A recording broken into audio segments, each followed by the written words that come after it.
So in this video, I'm going to show you how you can create realistic materials using tessellation in Unreal Engine 4.26. So we are going to create this. So all of this that you are seeing is just a texture.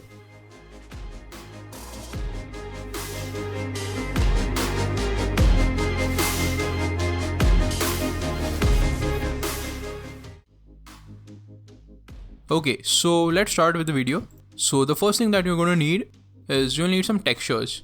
So I'm going to leave some links down in the description.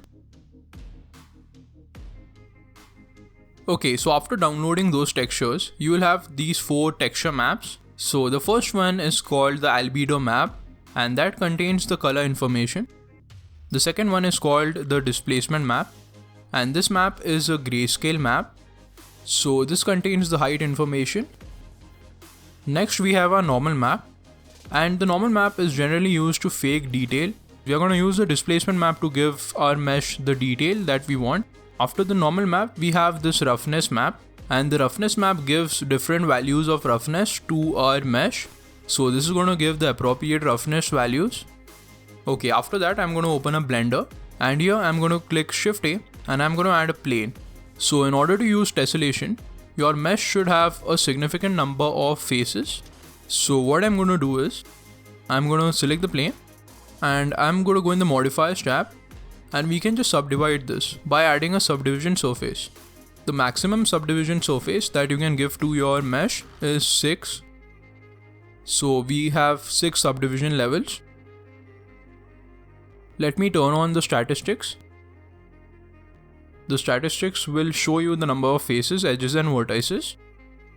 Currently we have 4000 vertices and 4000 faces.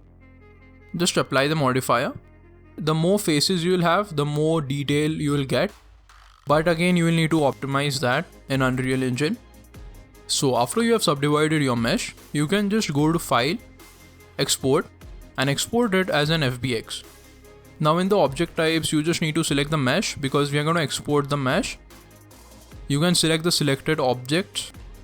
The x-axis is the forward axis in UE4, and the z-axis is the up axis, so you can change that. Change the smoothing mode to face.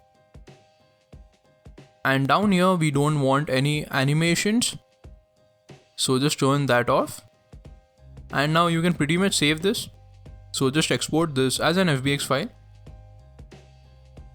Okay, so I've exported this FBX file on my desktop. So now in Unreal Engine, you can just import this. So we have imported our ground mesh. After I've done that, I'm also going to import my texture maps. We have an albedo map, we have a displacement map, and we have a roughness map. So you can select these 3 and you can just import this. So as you can see, this is the albedo map. Make sure that sRGB is turned on. I'll just close this. And this is the displacement map. So make sure that sRGB is turned off. This is quite important. For every non-color texture, make sure that this sRGB value is turned off. Similarly, open up the roughness map and turn off this sRGB value.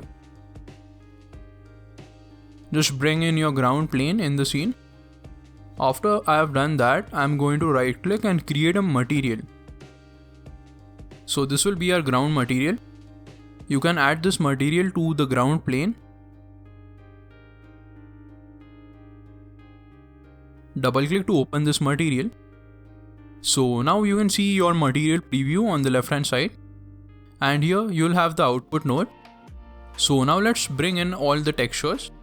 So we are going to do that by adding a texture sample. So add a texture sample, connect it into the base color, duplicate that, and we need this texture sample for the roughness. Now you can select these texture samples and you can change their textures. So I have the albedo and I have the roughness. You can see in the material preview that our material looks pretty good. Now I'm going to add a texture coordinate node. And this texture coordinate node will allow us to map our texture. So just add the texture coordinate. And now if you select the texture coordinate, in the settings you can map your texture. So you can pretty much resize your texture. You can also mirror your UVs right here. Okay, so after we have added the texture coordinate, now it's time to make our texture look 3D. So we need to add some displacement. Currently the world displacement is turned off. As you can see, the displacement settings are turned off. So select the output node and you need to search for a setting called Tessellation. And by default this is set to no tessellation. So just change it to flat tessellation. You can also try PN triangles, that is generally used for character displacement maps. After that, turn on crack free displacement.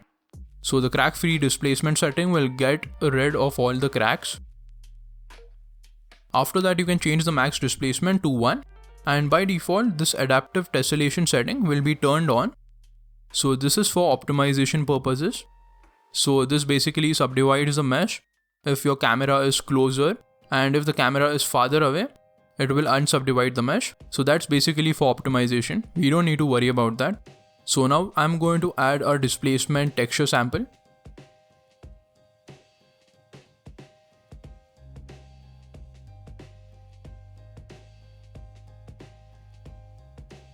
And you need to connect the same UV coordinates. Now we need a special node, and that node is called a vertex normal. So just add this vertex normal WS node. So every vertex has a normal, that is a perpendicular line, and that is basically a unit vector. So this will give you the direction of the vertex normal. After that, we need to multiply this displacement map with the vertex normal vector.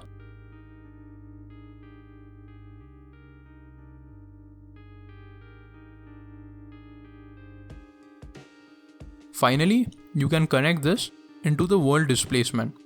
Okay, so as you can see, nothing changes in the material.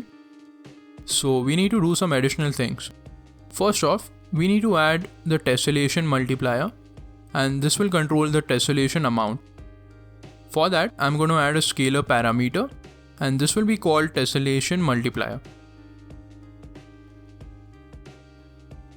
So just add this tessellation multiplier.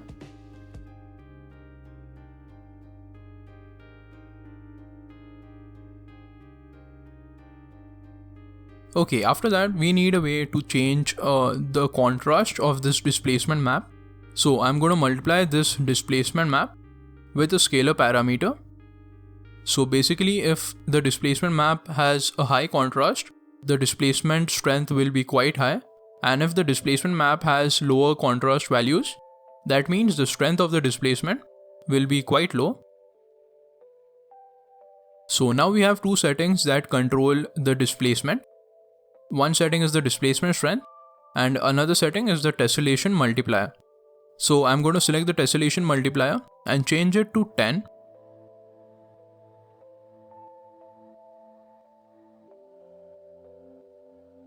Similarly, change this to 10 as well. And you'll notice that we have some 3D tessellation going on. So as you can see, the displacement map works.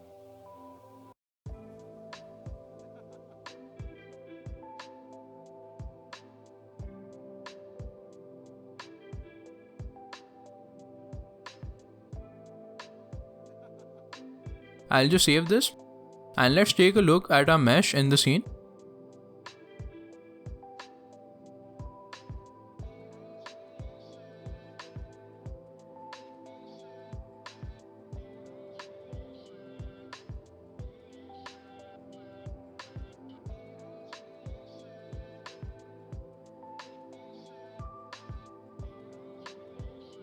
Okay, so as you can see, the mesh is also subdivided, and as you can see, this looks pretty realistic.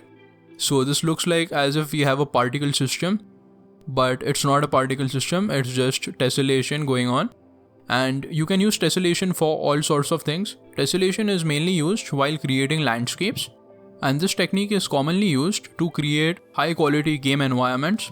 But as always, this will affect the performance. I'll make another video if you guys are interested, and in that video I'm going to cover the optimization part and everything. So that's it guys, I hope you liked the video. If you did, please leave a like down below Again, you can download this file from my Patreon, and I'm going to see you in the next video.